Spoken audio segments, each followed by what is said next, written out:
as time flies by. Ernesto, how are you? I'm doing great. I am very happy to welcome everybody to episode 62. And today we're going to be talking about momentum, which we think it's the difference between winning and losing in the post-pandemic world. Are you ready for the Toilet Paper Diaries, Season 2?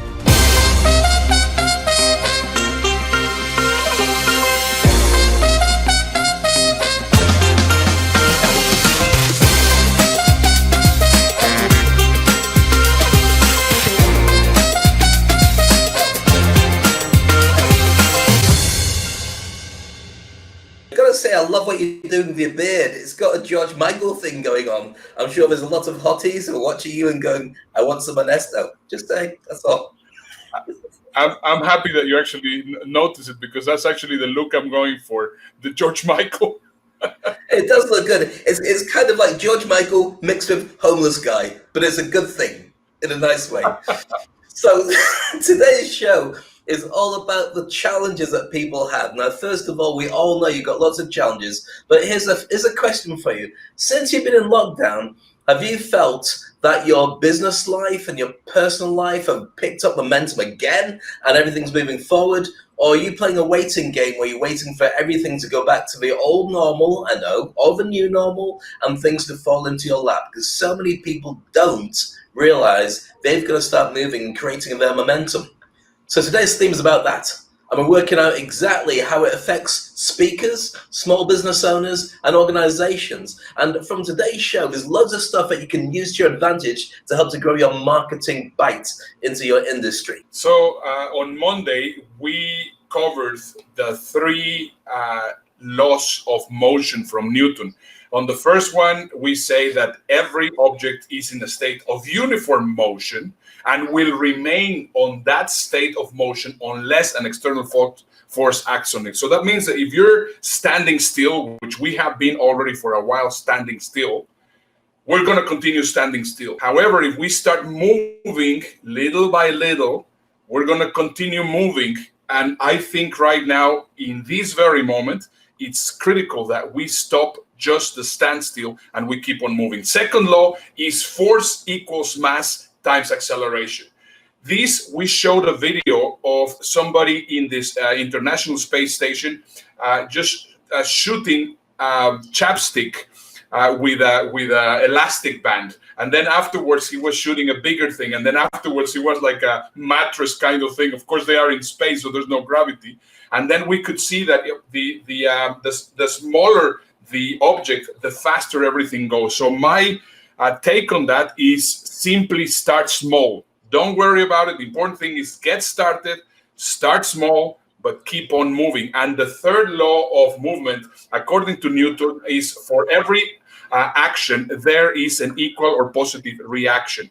And this, we showed a very nice video where, a fourth grade teacher gets a balloon with a straw and a fishing line, and then the balloon goes across the house.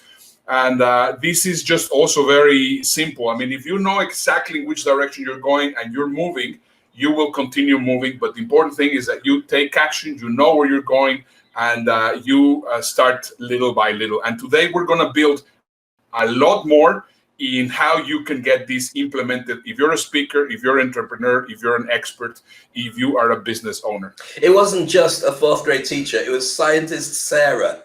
Just to give her a plug, because we checked on her. I'm sure we're thinking, oh, my branding's disappeared. They show my show, and we just think I'm a school teacher. And right now, school teachers are doing an incredible job wherever they are. So we've got to give them kudos. Yeah, it's not just, that's what I was going to say right now. I mean, I think I have tremendous respect and admiration for teachers, because I think they are the ones which are really going through a tremendous transformation, and they need all the help. So you're a teacher, you're also going to get tremendous benefit from what we're going to be sharing today. In many ways, teachers are on the second line of defense in the way that first line was obviously your medical services and people who are supplying food and so on. But the next stage, what do you do when you start going back to normal life?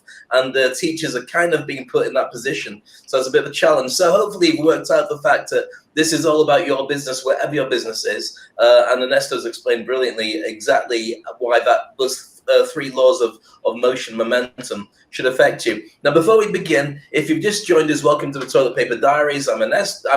No, I'm not. I'm Dave. This is Ernesto. I'm Dave.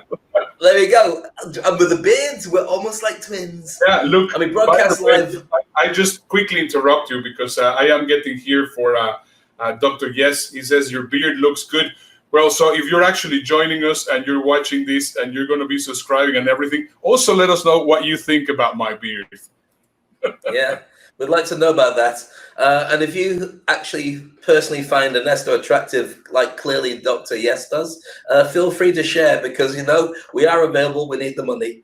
So as I was saying, you're watching the Toilet Paper Diaries. We broadcast on Mondays and Wednesdays and Thursdays live from UAE, which is Dubai, where I am, and the USA, which is Houston, where Ernesto is. Now, the thing is, on a Thursday, it's a secret show. The only way you can find out about it is actually go to the Fast Forward Show. And that means joining our special hidden group. It's www.facebook.com / is it / or / Ernesto? I never get it right. I think it's / /groups / Fast Forward Show. That's what we're going to stick with. And right now, we'd love to be able to share this content with your friends and their family and all the people who could do with boosting themselves personally, mentally, and in their business. So start a watch party if you're watching us on Facebook. And that means that automatically Facebook will send it out to all your friends to tell them what you're up to. And you'll become really popular. And they say, you watch that crazy show again with George Michael and Milli Vanilli. Okay, so get in contact with us directly. If you, I should never say Milli Vanilli, should I? I'm going to have to suffer for that. If you want to know how we can help you as a speaker or grow your business, and also get close to us and ask us questions too, because we'd love to help you. Have I missed anybody out with subscribing on our YouTube channel? That's the only other thing, I think, Ernesto. That is correct. Okay, so let's look at the landscape. Now, here's the thing about the landscape. When you first came out of lockdown and looked at your street, you were probably thinking, oh my goodness, I wonder if things have changed. And it looked exactly as it did before. But here's the thing. You've got to ask the question, are you making money and pivoting your business to take advantage of a lot of new opportunities? Are you living on the same old landscape, which actually doesn't exist? If not, this will definitely help. And before you go anywhere, you need to know what the options are, because things have changed considerably since the pandemic. So there are a ton of new criteria that you need to observe. First of all, you need to know what people consider to be safe places. You also need to consider what people say are safe people to connect with. Some people are in risky jobs. I don't mean that in a horrible way, but you need to think about that. There are a lot of people who do not care. They go out and play and they do whatever, and they don't believe that there's a coronavirus out there. You need to be obviously careful about that. And you also have to look at a number of different opportunities that are there. Growing industries, digitally savvy companies that are interested in working with you, that have adapted and some haven't. The lowest hanging fruit in the garden, that convert easily. The mindset of yourself, the mindset of target clients, whether they're open to something, and the changes you have to make to be able to pivot and therefore take advantage of a new landscape. Right now, the entire world has changed, and we have gotten to a standstill. Nobody knows in which direction we're going. And this is exactly what I really like doing, and also what Dave likes doing, is we like to navigate together with you in which direction we're going to be going. But anyway, we are not going to go back into how we were. I mean, cinemas have changed. Right now, events have changed, travel has changed, hotels have changed, everything has changed. And it doesn't matter how we do it, in which industry you're in, we need to adapt. And I love this picture from Neil deGrasse Tyson. I think he's one of the most intelligent guys in the world. And he says, intelligence is the ability to adapt to change. And that is from Stephen Hawking. And of course, it's in just all these changed characters. And I love that because I think we need to adapt to change. Do you agree with that, Dave? Completely. I mean, I'm actually hosting a conference tomorrow all about 5G, all about cloud computing, iClouds, and so on. And that is just a normal industry conversation. And that's about the new stuff that's coming in. So I mean, there's so many different changes that are happening in technology, and restaurants and hotels are feeling the pinch. Airlines are finding it difficult. The question is, which is your industry and which is the offer that you're going to make to change the way that you do business? And also, when you consider them, what difference would actually be able to make to your own particular landscape? Because why not? This is a Wild West now. The reset button's been pressed. Everyone's just coming out of hold patterns. What can you do to make a big difference? And what solutions can you offer to your industry? And maybe even other industries that don't have a kind of solution that you might be offering. Now, one of the things I want to show you now is a video from a gentleman called Eric Qualman. Very interesting guy. He's a motivational speaker, but he did a video probably about 10 years ago called Did You Know? And it was a real groundbreaker. It was all about social media and how the world is changing. And here's his latest one. And I think it gives you a spin on the world that we're in, not least because the video is completely fabricated using graphics instead of actual real footage. Take a look at this.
There's three things that caught my attention. First of all, 1 out of 3 people will actually prefer to have their phone than have sex. I think things have definitely changed. Well, the thing is, many of them will be watching sex on their phone anyway, Ernesto. So. That's correct. And they can have they can just let their imagination go wild because there's every single thing that you can imagine there. Anyway, I'm not saying the other one you have, but I'm sure it's true. Yeah, I know that you have your own fetishes. So anyway, we'll leave it to that. What I was just going to say is that 80% of the consumption, and then when actually that goes linked into that, 80% of the consumption on your mobile is a video. And that's one of the things that we're going to be talking about in a moment, because that's also super important. And the third thing that I wanted to share, I completely forgot because we started talking about sex. So let's just ignore it and continue. I had a thing that I wanted to say, Ernesto, which was that LinkedIn is now open to teenagers. Now, that's really fascinating. I don't know if it was blocked to teenagers before, but can you imagine? LinkedIn, for me, is always... I spend more time on LinkedIn than any other social media platform. But LinkedIn has always, for me, been like Facebook in a suit. It's really boring, but it's quite good because there's money in LinkedIn. There's people who think about business in LinkedIn. The minute you open up to teens, then it means you're going to get a lot of different types of content put in there. And for people who've been putting boring content, you've got a young generation who've got really interesting eye candy that will just blow away your dull, holding up your phone, telling people about what your business tips are. that will disappear. So you really need to step up your game. It's going to transform everything to be more colorful, more snappy, more music, and less attention span to your video if you're not making an impact. Yeah.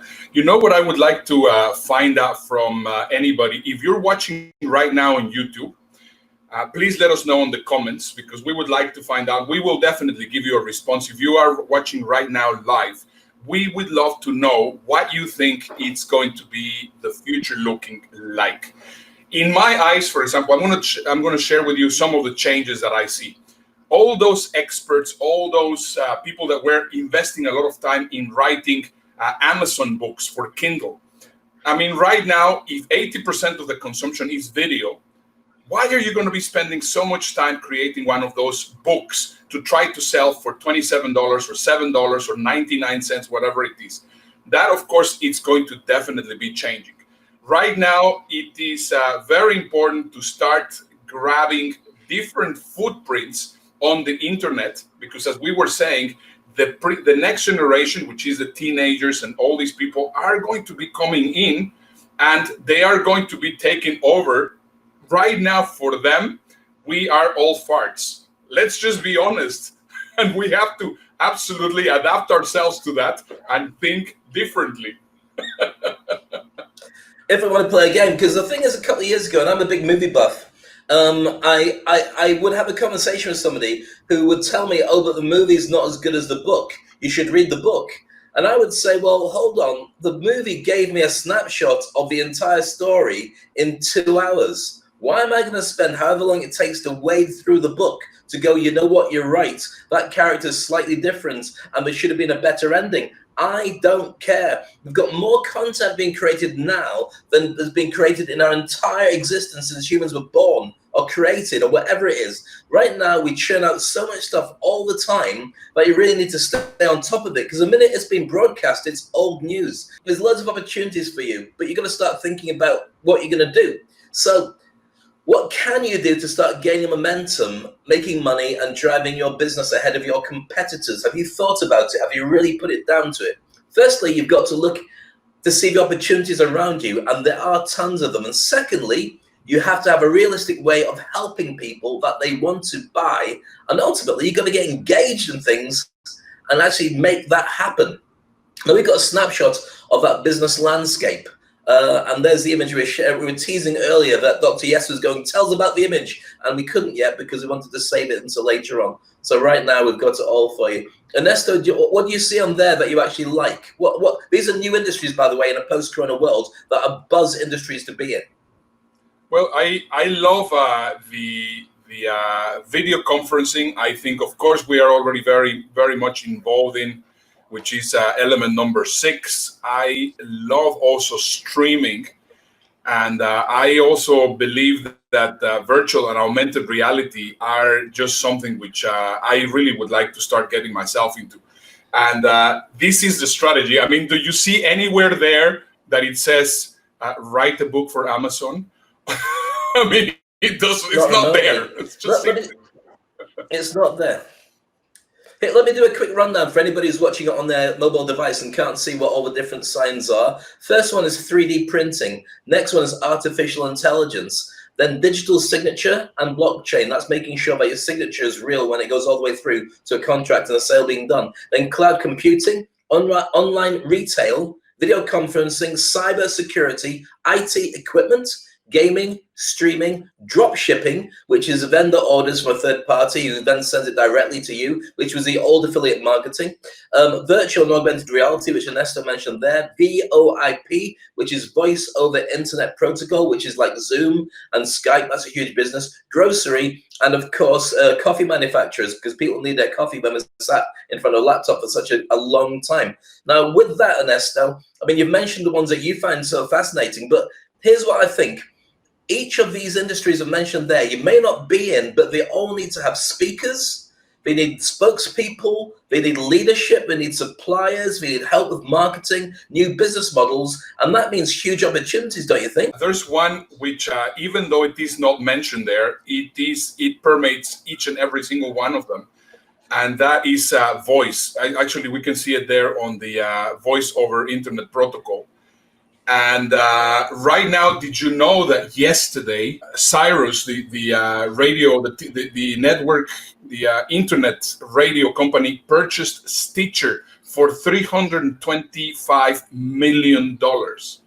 Now, what does that mean for us speakers? Just bear in mind, the podcasting world is becoming incredibly big. So right now, everything that has to do with voice, I mean, right now, voice with Alexa, with the Google devices and all these things is also really getting very, very important for all of us.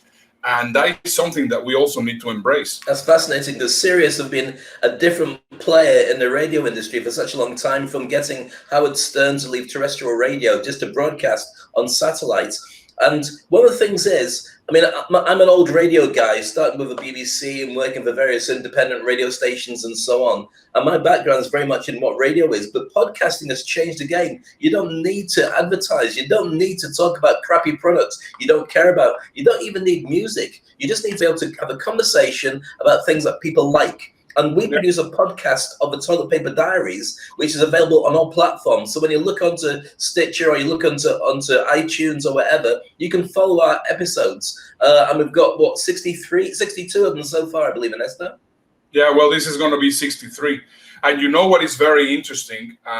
It is also same thing as YouTube. It's the exact same mentality. And this is what I want you to start really considering. I mean, if you're a speaker, if you're an author, if you're an expert, if you have a platform like podcasts and you set it up, that's going to be there for years to come. I mean, the moment that you upload it into Google Podcasts, into Stitcher, into whatever the platform that you have, it's going to be there forever. Same thing is going to happen in YouTube, which is something that is not going to happen if you do it in Facebook, if you do it in Twitter, if you do it in Snapchat, if you do it in Instagram, in any of these platforms. So right now, the big change of mentality that you need to get is to think long-term, not short-term as it was before, because, you know, the millennials are already evolving.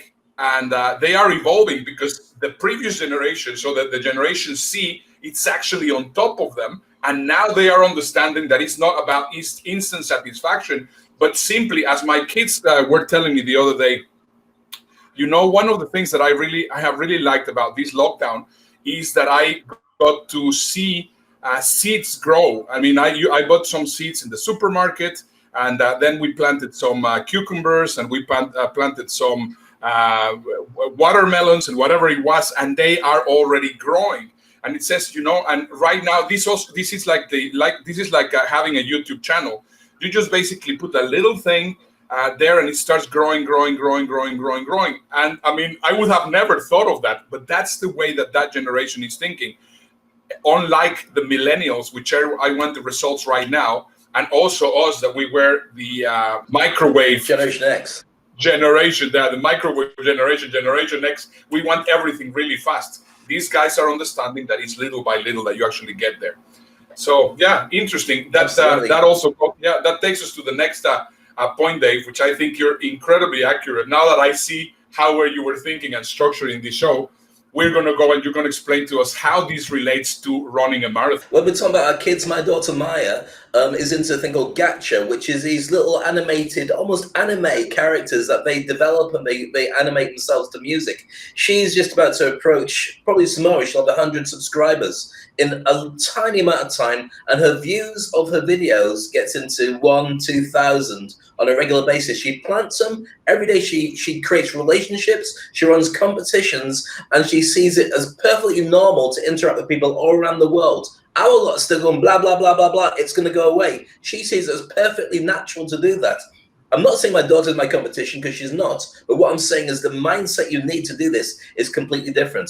Now, we're going to be talking about marathons very quickly, and we're going to explain exactly why running is just like starting your own business, and it's about creating and gaining momentum. But as always, make sure that if you just joined us, you know where you are. It's the Toilet Paper Diaries. Why it says Dave Crane is because that's my name. And it says Ernesto Verdugo because that's his name. And we're broadcasting live from Dubai and Houston, and we love having you with us. Make sure you subscribe and start a watch party before we finish. So marathons, Ernesto, do you want to explain exactly what we mean by that? Yeah. Well, just before we go there, let me just show you this this mug that my daughter is actually selling online. Can you just see it there? Wow. It's from Ariana Grande. So it is from Ariana Grande. Now, that's what I find fascinating. I mean, kids, as you were talking about, Maya, a second ago, they start understanding the whole thing, and they're just moving with it. For us, it requires a lot of training, and in the marathon, it's the same thing. That if you are in good condition, you need less time to train. But if you're not in a very, very good condition, it can take up to 5 months for you to get ready for a marathon. So here's a very interesting metaphor where we can explain this exact thing.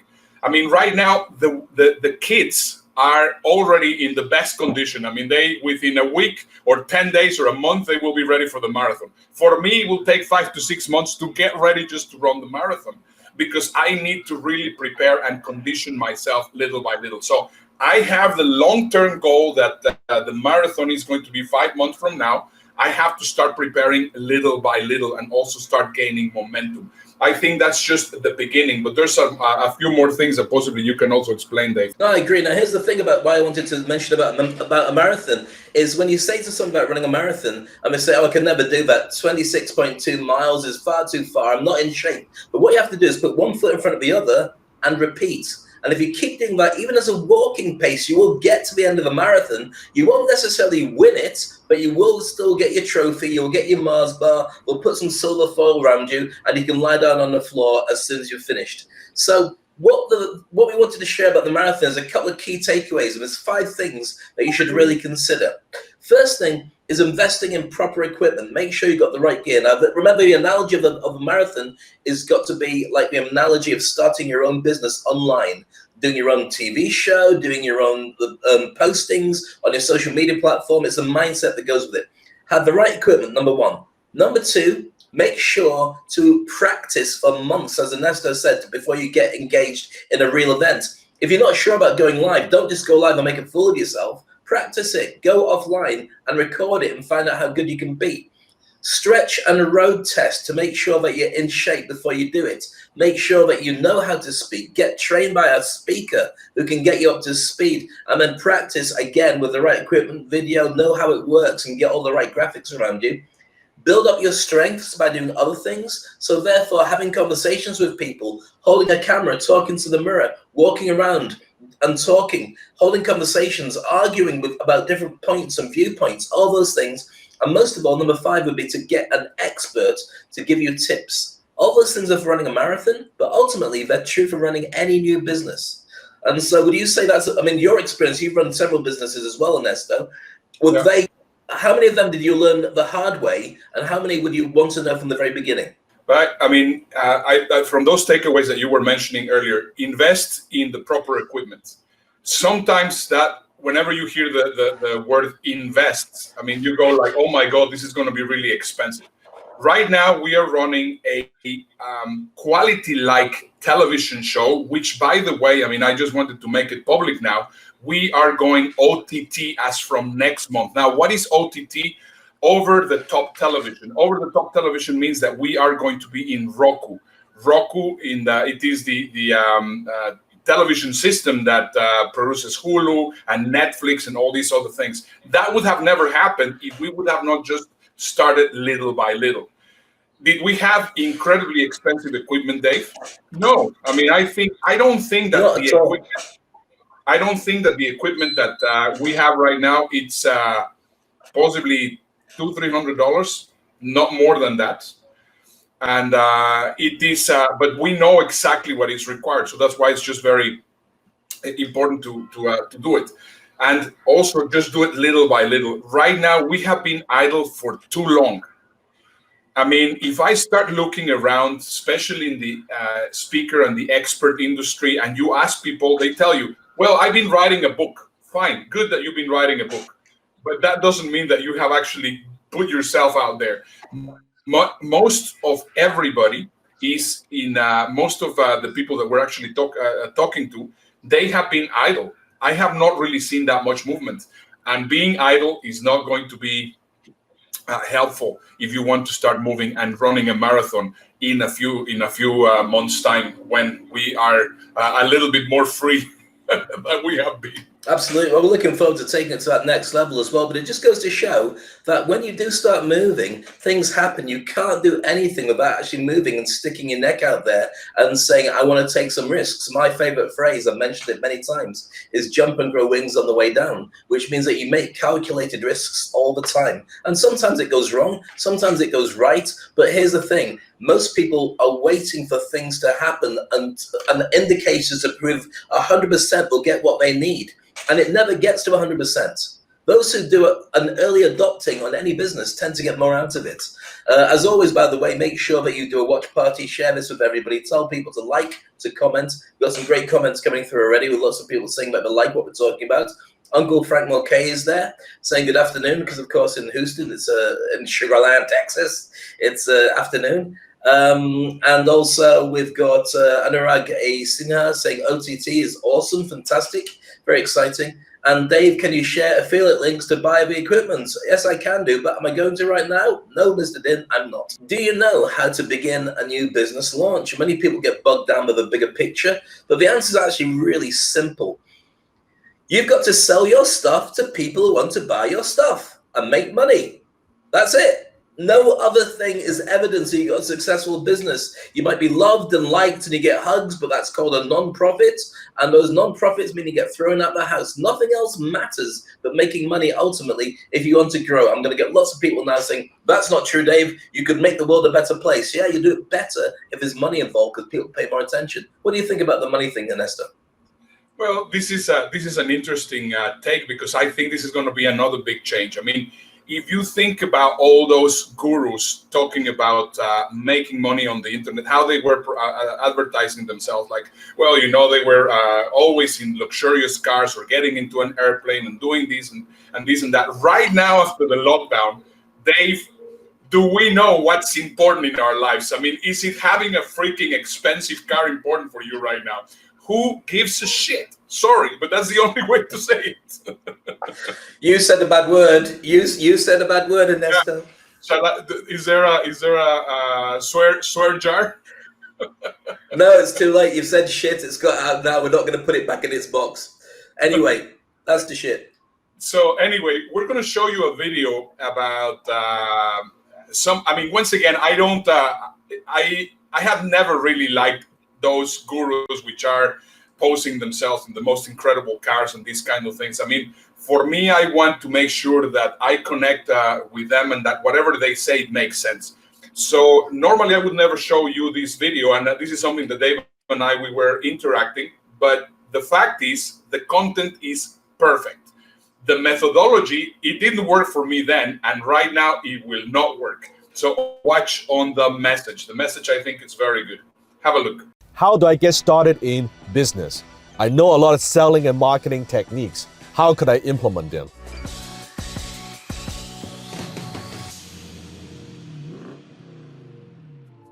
It doesn't matter how many techniques you know. In business, nothing happens until you make a sale. It's not about how many selling techniques you know. You need to go out there and sell something. Sell your product, sell your service in exchange of money. It's commerce. That's what business is. It's adding value to the marketplace, solving a problem, fulfilling a need in exchange of money, dollars. People vote with their wallet. What you say doesn't matter. You might say your product's the best in the world. If no one is willing to buy it, it doesn't mean anything. You gotta pull the trigger. You gotta go ask for that sale. You can't be weak and afraid and shy. You gotta go out and get it and ask for the sale. So you get some rejection. So people say no to you. Who cares? So you know all these techniques. So you know 365 sex positions. You cannot get laid on a Friday night. What difference does it make? What, you still go home alone? Right? And now you say, oh, let me learn the 388th positions. Can't even use one. Can you even use one? There you go, Dan Locke, clearly using his sex positions in the car. And as a Bentley boss, maybe he can use one of the 384 on himself. But anyway, great, interesting video, getting all the points right about financially being able to prove what you can do. Now, there's a thing that's slightly different, Ernesto. I just want to jump in there because nowadays it's a different category. People need to, especially millennials, they need to see that a business has a good CSR and it cares about the environment. It's not just about the money. That caring about the world is actually worth money to people spending money on something. We'd love to have your thoughts on that. Does money matter to you as much as it does to other people? Because now that you've been in lockdown, as Ernesto mentioned earlier, being in lockdown with the people that you love, if you are fortunate enough to be there, or maybe you're using these 307,000 exact positions and practicing on your phone, then we'd like to know. So please get into the comments section. And as always, start a watch party, share it with your friends, and we'd love to find out what you've been up to. But don't send us any videos because the last one's got blocked and my wife caught me looking at them. So with that, let's move on. Now, this is an area that Ernesto and I end up spitting our dummies out over, because if you're going to start as a speaker and you're going to start your business, one of the things that's on when you Google, how do I start as a speaker, is join a speaker bureau.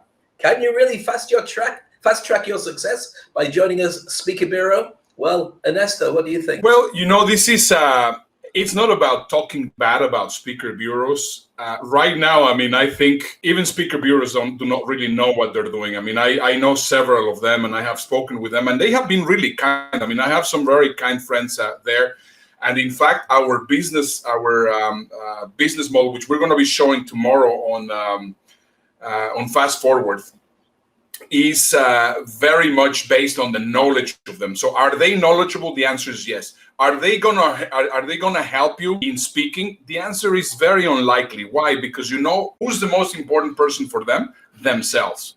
So if you're a speaker, and unless you are somebody like Richard Branson or John Gray or Mark Victor Hansen, and you're at that kind of level, then what's going to happen is they, of course, would like to promote you.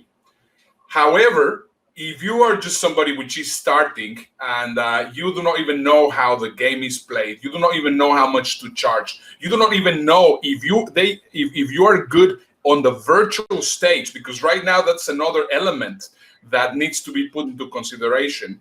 And what we mean by that is not the same thing standing in front of an audience with a live audience in front of you or presenting right now. How many boring seminars and webinars have you seen? And people do not know. So how are they why would they do any kind of risk promoting you if they do not know exactly what it is? So in my eyes, no, definitely jumping on the speaker bureau wagon, it's not for everyone. Does that more or less answer what you were asking? It does, and it also leads into our next conversation. But there are going to be many people, especially people from speaker bureaus, who are going, hold on, that's not quite the full deal. If you don't know what a speaker bureau is, we've got a video which we may be able to share with you so you can see what a speaker bureau is. Now, this is a good company, and certainly they make a lot of offers into the market. And then we'll explain what we think a little bit. It'll make more sense, I think, when you watch this video. Jane needs to secure a big-name keynote speaker for her company's annual convention, someone whose message fits their unique audience and event theme. On a budget and with no time to waste, she reaches out to a professional speakers bureau for expertise. Internet searching can be overwhelming and misleading. Expert Speakers Bureau consultants match the perfect speaker for each unique audience and theme, and negotiate the best fees and terms for you. Exclusive connections. High-caliber speakers and celebrities have packed schedules and multiple gatekeepers. Speakers bureaus get you VIP access and legitimate, transparent fee quotes. Great service. Top-name speakers have long lists of requirements. Speakers Bureau professionals handle all the requirements and do all the heavy lifting for you. Safety net. Sometimes emergencies happen and a speaker can't make it. The best speakers bureaus have backup speakers and quickly arrange last-minute replacements, handling all the logistics. All these services come at no cost to you. Speakers bureaus work for you, but they are paid by the speakers.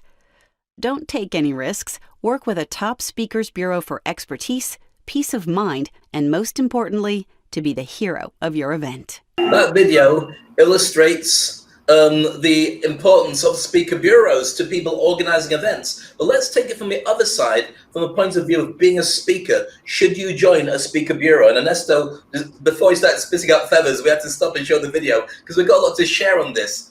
We have a lot of people who contact us from speaker bureaus, and that's wonderful. I've had a couple of gigs from speaker bureaus, which is great, but let's put it into perspective. First of all, it's not anybody's fault about what's happened with COVID. Well, a few people, but that's not their fault, the speakers' world. So we are in crisis, and there's no guarantee that we'll go back to normal speaking gigs in anything up to 18 months with an auditorium full of people. But online, it's still going. But also, as Ernesto said there, if you want to get Gary Vee or Richard Branson or Barack Obama, every speaker bureau can get them for you, because all they're doing actually is acting as an agency, as an affiliate to the actual artist and his management. So they can say, yeah, I'll get you Richard Branson, no problem. They can say, we've got him on our books. He's not on their books. He might be on multiple books, but he's not exclusive to anybody. So that's great. For the right money, they can all get, I mean, I can get you Richard Branson. For the right money, I'll make sure it happens. And Ernesto can do the same thing. But that's where the challenge is. From a speaker's point of view, their interest is something different. What they want to do is charge a fee for the best value that they can create for themselves. So they can do very well getting the right speaker, but that's where the challenge is. Ernesto, do you want to take over on that bit? Yeah, that video, I think it mentions something which is very important, because of course that video was focused more than anything trying to convince the client in using the speakers bureaus. And then they mentioned something which is very powerful. If you're a speaker, it says, well, you know, it comes at no cost to you, it comes at the cost of the speaker. And you go like, holy crap. I mean, do they have my best interest in mind? Absolutely not. Just bear in mind the following. I mean, imagine that you go for a speaking gig and you have to give a 25%, 30%, up to 40%. I know, in fact, sometimes it's up to 60% finder's fee. So if you're charging, let's say 5,000, or you're charging 10,000 for doing a presentation, and you have to give 6,000 or you have to give 5,000 to the speaker bureau, what could you do with those 5,000 in order to make yourself better and advertise more? So from the point of view from the speaker, it just, in my eyes, it never makes sense. And this is something that, you know, in our company, Speak Internationally, we teach speakers how to really position themselves, because everything is about positioning. Think about it. Right now, there's a unique opportunity in the world, which is positioning. And we're going to be talking about that in a moment. But another thing that was on that video that was so fascinating was they said, if your speaker drops out, don't worry, we've got plenty more. Now, what happens is if you go through the list of speakers, they will offer you a number of different options based on who they know are popular, who converts easily, and also who charges. Supposing you've got $10,000 budget and you say that, I mean, no, you know that Ernesto charges $7,000, I charge $5,000, and we're about the same. They make more money from getting me in than getting Ernesto in, because the profit margins are different. Now, as a speaker, you want to be raised higher in the food chain and be worth more and more. But if the people who are selling you are going to swap you with somebody else, it doesn't work like that, but it does. Trust me. What you have to do is make sure you are invaluable. Now, that means you've got to build up your own brand, irrespective of whether the bureau is working with you or not. And make sure that they know that you don't need them. And that's when they start wanting you. We've got a message here from Frank. Do you want to read it out, Ernesto? Yeah, he says that yesterday he spoke to a speaker bureau that didn't really know anything about virtual. But they were saying that they were going to guarantee 2 gigs at 15,000 in the future, but they wanted to sign a contract for 7,500 and 1,500 fee for representation. So you can imagine, I mean. Remember, if you can create clout, you can get a ton of influence, you can get a ton of followers by building up your own social media, and you can do it all yourself, and people can find you online, they can find your website, they can find your video content of what you've done online and offline, all the rest of it. Why do you need to hand everything over to a speaker bureau? Now, I think you should be listed with them because you can do each other a favor, because not everybody's going to be looking for you individually, but you need to know the power is at your end. Otherwise, as a speaker, you'll be waiting for the phone to ring, and it might never ring because on the food chain, they've got somebody slightly higher than you, and they get all your gigs. I hope this is useful for you, by the way. Make sure you leave it in the comments section. We always love to have comments from people. And make sure you've joined the watch party. Like us, comment about us, share it with your friends. Join us tomorrow. We're going live on this stuff, but we're going to go more in depth. We've got an incredible session coming up in a few moments' time with Ernesto, sharing with us all about the different breakdown of what happens when you go online. But meanwhile, join us in the Fast Forward show tomorrow. Just go to that URL there. Make sure you say that you want to join. We don't even have to say anything. Just click on join. And we'll have a look at you and decide if we like the cut of your jib. Anyway, what's the takeaway? Do it yourself. Do it yourself. But now I have a question for you, Dave, and possibly you can build on it a little bit. How should I build? Because I have done some mistakes myself by not knowing that. Shall I brand myself or shall I brand my business? That's a question that I think everybody should be having at this moment in time. So what would be your answer? And then we have another great answer for you. Yeah, it's a really difficult one because the thing is, when you work in the corporate market, and that's where most of your gigs come from, when you talk about a procurement department, they don't really want to do business with an individual. They feel more comfortable working with an organization like a company because then they've got security to know that you've done lots of business. They can send you, an LPO. It gets done the right way, everything gets sent through officially. But as a speaker, you tend to be you plus a PA or an office manager, or have a higher loaded team doing your social media, and you do consultancy as part of a separate business. Now, the challenge is, how as a freelancer can you be seen by people? Because at the same time, you need to create a brand that means that people like you. Now, if you've ever seen an advert by an organization, or even a social media post by anybody apart from the likes of Coca-Cola and whatever burgers you like, they tend to feel slimy. They tend to feel like, you must do business with us because our construction company is the best one in the market. And you go, please, I'm not going to believe you because you're not a human being. So would they be better off having human beings doing it? Interesting. So what do you think, Ernesto? I mean, do you want to introduce and give a spin on it? Yeah, well, there's two elements on it. For example, I mean, if you are already thinking of the exit strategy, it is much better to have the name of the company as the company, and I think it's not bad. But there's two things that need to be very easily understood. See, for example, the name of our company is Speak Internationally, and we cover a big variety there, and that's our umbrella brand. And then we have Speak in Dubai, we have Speak in Europe, we have Speak in America, we have the Toilet Paper Diaries, we have Fast Forward. So it's the same thing as Microsoft and having PowerPoint and having Excel and having all those different brands. Now, that is one thing, and I am basically doing the whole thing, but at the same time, I am promoting myself as myself, because people are looking for myself. So if you would go look on Google, you're gonna find there's a ton of videos, there's a ton of results about myself, and there's lesser results about my company. So you have to always think of what's going to be the perception of the client and the perception which is going to pay the bills, of the person which is going to pay the bills, and always keep that into consideration. It covers everything. Should we show the video and find out what Gary Vaynerchuk says about it?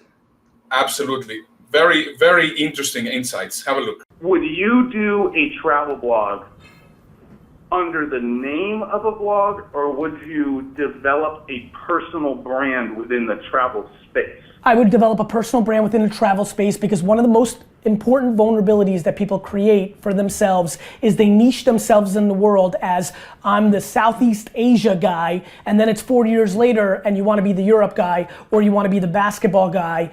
Building your name is a much, much better way to go. Look what happened with me. If my Twitter handle was Wine Guy, I would have had to go through that branding transition. And even without that, just being Gary Vaynerchuk, it was tough for me to become a business personality to hundreds of thousands of people because they had me as a wine guy. I always think you develop your name because life is long and this is a forever game. Right, yeah. And my main reason for asking was because it was more of a niche blog. Like I was looking at something like Let's Travel America. Yep. And looking at doing, and I about 97%, sure that I wanted to focus on U.S. and domestic travel and stuff. So that's why I was kind of wondering whether to do it under the name or do it like building. Build your more of a name, personal build your brand. name, but build up the show name too. I haven't asked Gary V show and this and that. There's Gary V, there's Gary Vaynerchuk. This is where people overthink, but I do think your name gives you flexibility. Yeah, and it's been bothering me a lot, and Well, it shouldn't bother you anymore. It's over. No more bothering. Good? I'm good, man. Good, I'm man. Good. Awesome. You're very interesting, but now get off my show. I've wasted enough of my life on a person like you. Go now. Next. There you go. I'm not pulling any punches, Gary Vee. Regards to our good friend Trevor Ott, he's just there. He's a fantastic speaker. He's one of the best speakers that I've ever had, and I always feel very honored and privileged, Dave, of how many power people watch the Toilet Paper Diaries. It's just great. It's incredible. I was looking through a list and saying hi to many of the people popping up on my own personal stream as well. And every single one of them should be doing a show like this. But the only thing is, now they're not doing it and they're watching us. I'm very happy to keep them where they are, watching this show and contributing by being our friends and sharing content too. So with that, Gary Vaynerchuk's talking about the fact that it makes sense. Now, before, I used to have an organization, a business called the Life Designers, because I wanted to have a different spin on life coaching. I wanted to be a life designer. And so I launched that business and I had it for about 8 years. Now, here's the problem that I had. People didn't identify the life designers with Dave Crane. Those who met me were going, oh yeah, but I didn't grow to be a bigger entity by having a company name. I grew because of the fact that when I went out as me, I could have an entourage working with me and people would understand. Maybe the way you look at it is like if you think of a band, when you've got the lead singer's name plus whatever. So you'd have maybe Elvis Presley and the Tremolos or whatever it would be, whoever his backing band were. Think about that kind of spin of a main name plus a backing band. And the backing band should be on social media, the company that you actually own or that you work with in the same way. Now we've got a picture to share with you, an image all about the personal branding model. Now, we're not going to spend too long on this actual thing. Just have a quick look. We're talking about a couple of different areas, which I'll mention there. Personal blogging, videos, commentating and other people's stuff, getting up the social rankings, social networking, which is what we're on right now, the Facebooks, social objects, so business cards and logos and badges, so people can see you, bookmarking, offline networking, which is challenging right now, conferences, workshops, bar events and boot camps, and your blog, microblogging and doing video blogs as well. That's how you normally would build up a personal brand. But I think, Ernesto, is probably a different spin in it now since the lockdown. A lot of those things seem a little bit old to me. And when you see the video we showed at the beginning of today's show, where 80% of people's content comes from video, I think you really need to look at that list and just say which of them involves video and dump the rest. My mentality about social media has shifted 180 degrees since we have been in the lockdown.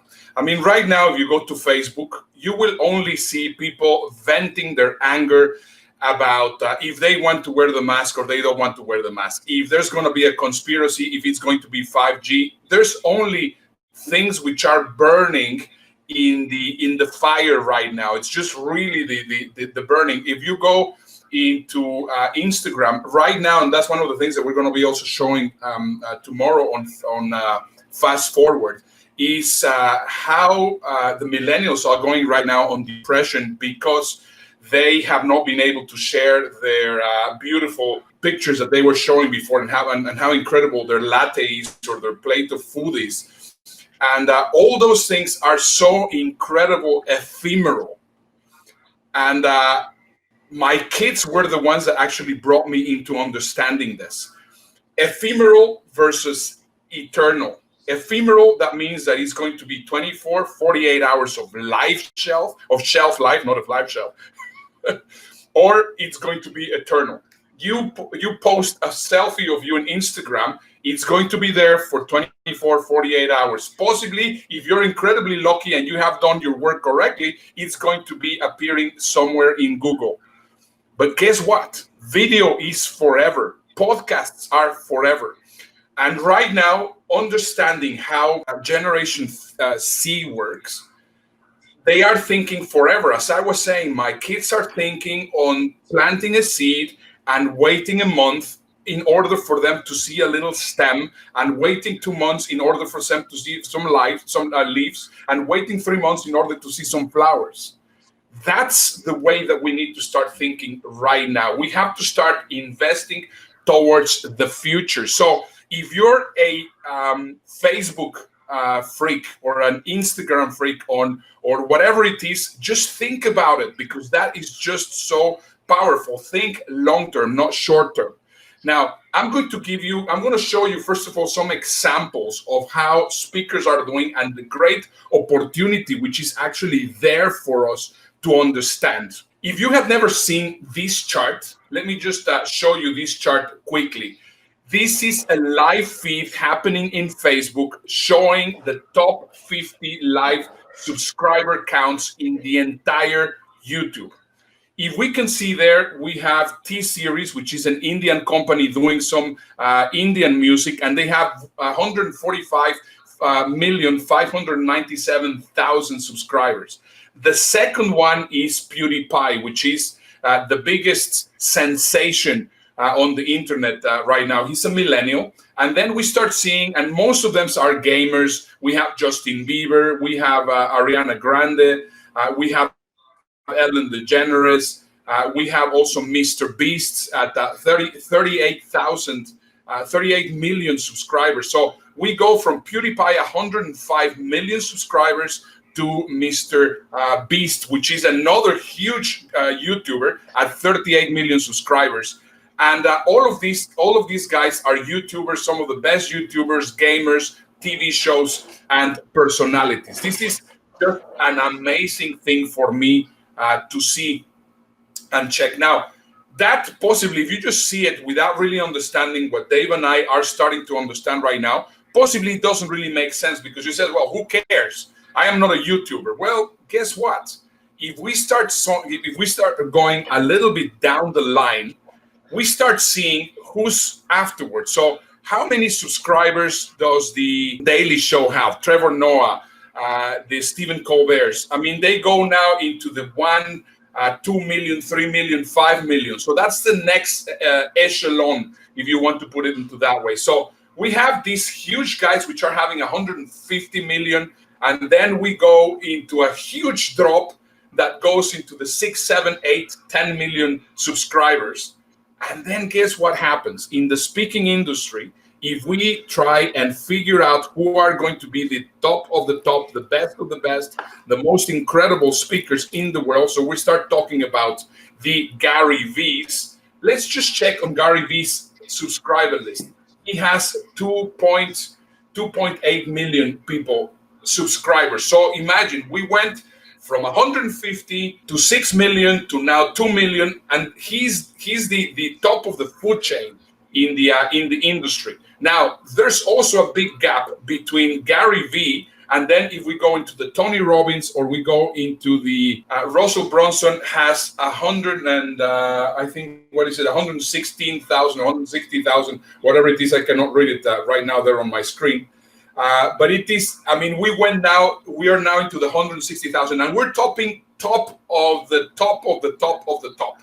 So now what happens? We have the Tony Robbins, we have the Dean Graciosis, we have all these guys which has a lot of which have a lot of followers, but then there's a huge drop. Then we go into the most normal speakers, more or less the people which are in our level. What happens? They are in the 5,000, 6,000, 3,000, 4,000, and that is incredibly easy to achieve. So that's one of the things that you need to take into consideration. If you're wondering why we're harping on about YouTube and not talking so much about Facebook and other things, is you've got to think about the fact that most people use Google as their major search engine. And so what Facebook and Instagram and many of the TikTok as well, imagine going to a party that has a big wall all the way around that Google's not allowed to have a look in. That's what those do. Google can't find you if you're a big influencer on those different platforms, because you don't show up with the searches, but you do show up on YouTube if you've got a really effective video, which is why worth putting the content there.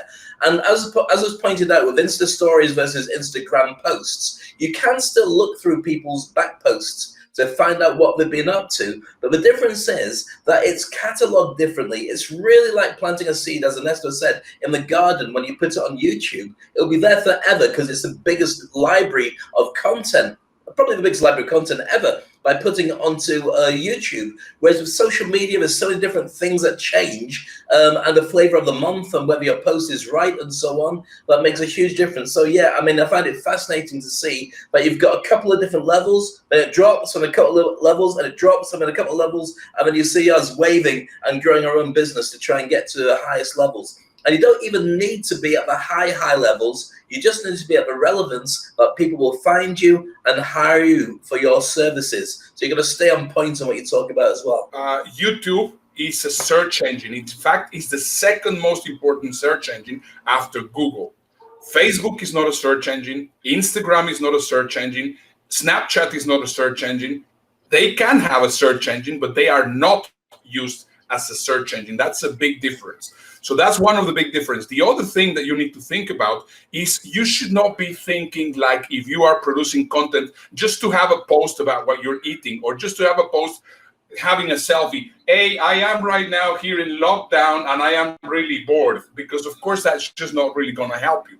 So what you need to understand is you have to have a proper strategy. And if you do this correctly, you are going to be really right now planting the seeds for the future, and that's the most important part. And now I guess you want to find out, okay, now I understand why is it important. Let me just show you what is the criteria that you need to be focusing on, and then I'm going to be taking you a little bit deeper into understanding how this is done. So here's the deal. So right now, one of the things that I really like about YouTube is that they tell you specifically what you need to do. So if you go into Facebook, they tell you, well, you know, you can only have 5,000 friends, and if you want to have as many friends as you want, you have to have a page. Yeah, but they don't tell you specifically what is important. YouTube, on the other hand, tells you exactly what you require. So they basically say to you that you need to have 4,000 hours of watch time, 4,000 hours of watch time, and 1,000 subscribers in order for you to be monetized. Now, what does it mean to be monetized in YouTube? Being monetized in YouTube, that means that every time that you post a video and that they play the video, YouTube will pay you a little bit of money. That doesn't happen with Facebook. Not for us. I mean, if you do 500 posts in Facebook, Facebook's not gonna pay you money. However, YouTube pays you money if you actually get to have 4,000 hours of watch time and also 1,000 subscribers. So they have already set for you the exact path that you need to follow in order for you to start getting results. So let me just share with you why most speakers fail in getting into that specific road. So here's the deal. So let's say 4,000 hours of watch time, that's 240,000 minutes. If you do one video per week, which is 10 minutes long, that means that at the end of the month, you're going to have 40 minutes of watch time every single month. And that is assuming that people are going to watch your video for the 10 minutes. I mean, sometimes they only watch 2 or 3 or 4 minutes. So what is the challenge with that? That if you only have 4, 5, 6, 7 videos, the possibilities of you reaching that milestone are very difficult. But if you have a lot more videos, for example, if you do one video per day, at the end of the month, you will have the consumption of 300 minutes per minute per video of consume time. So the more videos you have in YouTube, the easier and faster it will be for you to get into that milestone that you need to get, which is the 400 hours of watch time. So that's why producing videos regularly are incredibly important. Does that make sense, Dave? It does. And also for people saying, oh my goodness, how am I going to make so much content? How am I going to come up with something every single day? You don't have to. You can just record several sections in the same go. I mean, look what we're doing with the show. Today, we've already gone through about 7 or 8 different sections of the show that can all be chopped up and it can all be sent out there as separate pieces of content. Even though we're recording it all in one go, you don't necessarily have to make individual pieces every single day. Because your average person, you've got to think about this. This is true as a speaker, it's true in relationships, it's true in business. Nobody cares about you. They're only asking one question: what's in it for me? So we don't care what you're wearing, what you're saying, all the rest of it. They only care about what that has as an impact to them. So they're going to forgive you if you wear the same kind of clothes on a regular basis because you've made all the videos in the same day. They'll just see it as a uniform if they notice it at all anyway. Every single day that you're right now in lockdown, you should be, or right now self-imposed lockdown, you have a lot of knowledge that you're going to be wasting a ton of time trying to putting it in a book that you're going to try to sell in Amazon. Right now, Amazon Kindle, it's for old farts. Nobody's consuming. I mean, nobody, which is of the previous generations, is consuming books through a Kindle. Possibly the older generations, but right now you want to build to the future, so you have to be appealing to the younger generation. So if we follow the strategy, and you see right now, okay, my first goals are 4,000 hours of watch time. How long is that going to take me? Let's say that it takes you 1 year. You are planting the seeds. It's exactly the same thing. You are planting the seeds. So you shouldn't be saying, oh my goodness, that's going to be a lot. Now, what's the strategy and how does it work? That we're going to be just showing you exactly how that works. So let's just go right now into Gary V's channel again. And as you can see here, he has 2,300 videos. And so far, this slide was taken yesterday, which was the 14th of July.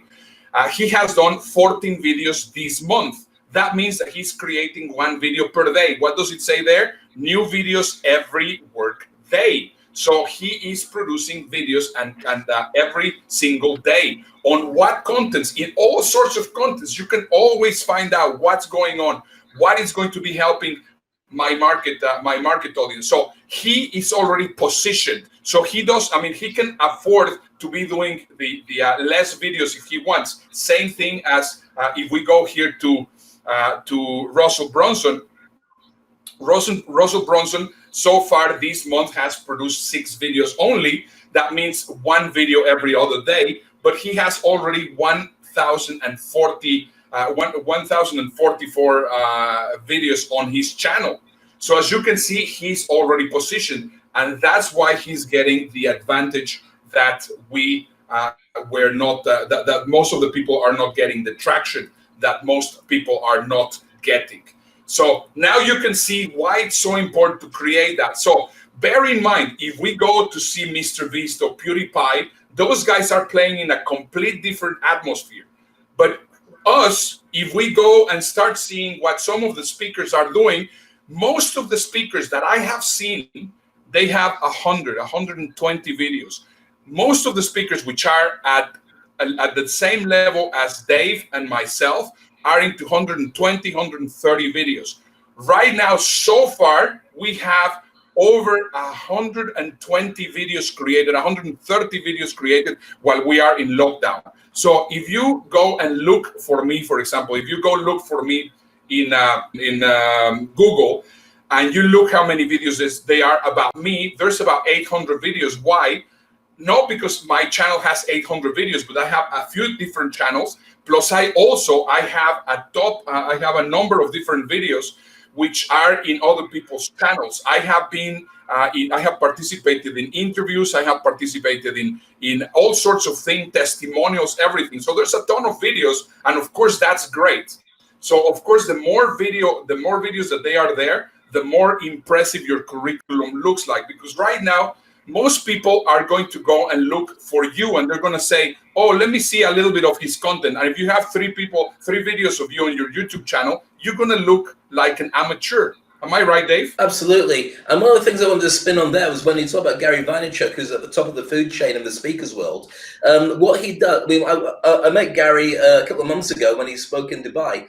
Now, what he's got is a brand called Ask That Gary V, which is a clip that we showed earlier. What he wants to do is dominate voice. when people are searching, they won't be typing in the future. We'll be asking a question to their device, and they're gonna ask, and he wants to make sure that his video and his content shows up. So by asking questions to Gary, and he posts a video with an answer to that question, it guarantees that he starts dominating that. And also what he does is when he travels around the world on stage, what he had was Gary was on stage in the center. He didn't have any slides, any presentation. He had 2 lines of people with a microphone on each one.